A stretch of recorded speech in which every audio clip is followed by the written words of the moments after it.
Allo? Allo Mike, karakory anao? Salut ery. Salama?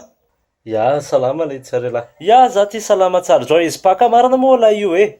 Joyeux Pâques marina. Dia ahoana ina vaovao? Manao inona lahy ao zay?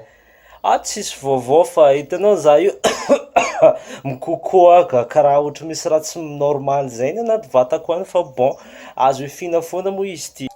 Dia tena mirary fahasalamana aloha zany na zany na tsy zany ary. Aloha tena miaro tena tsara Mhm. mihitsy aloha amin'izao vaninandro zao fa tena hitako somary ohatran'ny Zay izy io sarosarotra e. ilay izy.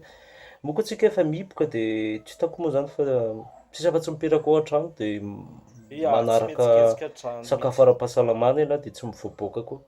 Ianao karaha hitako natavy e. Hmm? Hitako nahazo hazaina zay ianao hitako tamin'ny vidéo farany nandeha tamin'ny karakory iny. Hitako lasa be kibo. Somary nahazo hazaina kely fotsiny fa tsy hoe Mba tandrinesa tsara mo fahasalamanao io e.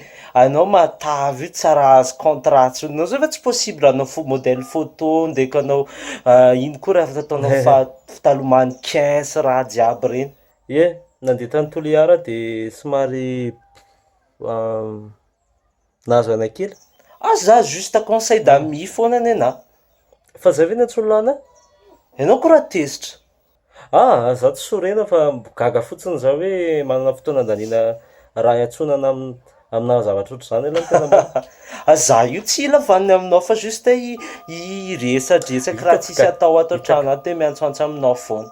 Misaotra betsaka. Allô? Allô? Olo tsisy atao. Ha, tezitra koa namantsika ty. Tsy mahazaka demokrasia.